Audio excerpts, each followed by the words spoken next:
Imagine for a moment you are on a long journey, a journey through life.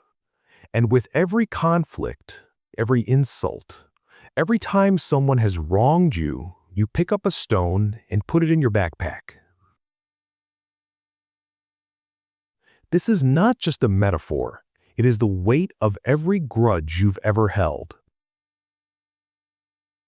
At first, the stones feel light. You barely notice them, but over time, they accumulate. The backpack gets heavier and heavier until you can barely stand up straight. This isn't the weight of the past. It's the weight of the present, holding you back from moving forward. And today, we're going to talk about a radical act of self-liberation, emptying that backpack. Think about the last time you were truly angry or hurt. Chances are, the cause was something so insignificant you'll barely remember it a year from now. A careless comment, a slight misunderstanding, an expectation that wasn't met. Why do we let these trivialities become anchors that weigh us down? Because our ego turns them into a war we feel we have to win. We don't just hold on to a grudge, we actively water it, nurturing it with mental replays and endless arguments in our own heads. We are the warden and the prisoner in a cell of our own making, all because of a stone we could have left behind. In almost every major religion and philosophy, from Buddhism to Christianity, forgiveness is not a suggestion, it's a central pillar. And there's a good reason for this. It's a pathway to inner peace. Let's be clear, forgiveness is not about saying what happened was okay. It's not an act of weakness. It's an act of radical self-care. The moment you choose to forgive, you are saying, I will not let this person or this event continue to occupy space in my mind and heart. You're not doing it for them. You're doing it for yourself. The Stoics understood something profound about control. You can't control what others do, what they say, or how they behave. You can only control your own mind.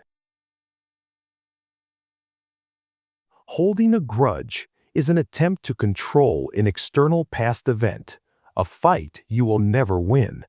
It's like trying to hold back the tide. The moment you choose to forgive, you shift your focus from the external world to your internal one. You reclaim your mind as your own territory. This is where true freedom begins, not in changing others, but in changing yourself. So, how do we begin? The first step is to turn your gaze inward. This requires brutal honesty. Ask yourself, what is my role in this conflict? Is there anything I could have done differently? And most importantly, is this anger about what the other person did, or is it about what I perceive it says about me? This is the uncomfortable but necessary truth.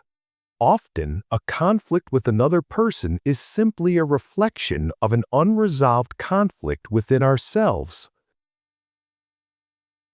This is where it gets interesting. Sigmund Freud believed that our unconscious mind projects our own flaws and unresolved issues onto others. That person you're so angry at, their actions might just be a mirror reflecting something you dislike about yourself.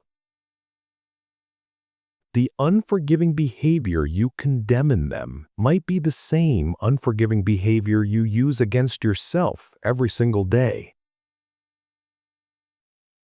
We hold grudges against others because it's easier than facing the grudges we hold against ourselves.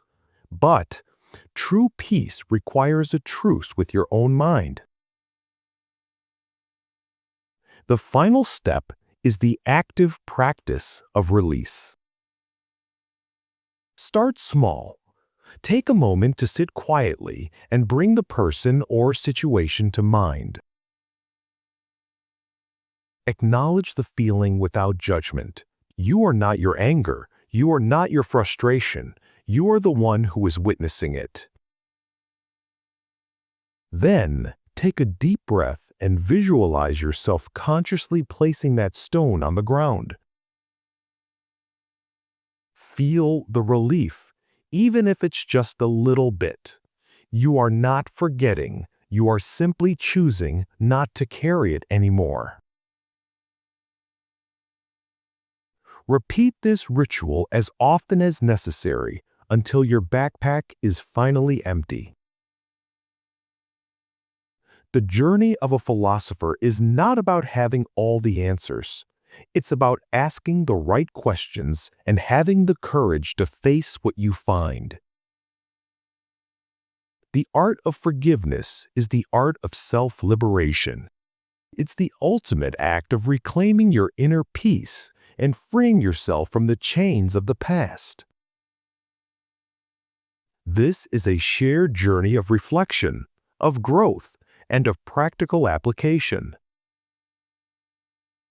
I invite you to share your thoughts and experiences with us in the comments. What is one stone you're ready to put down today?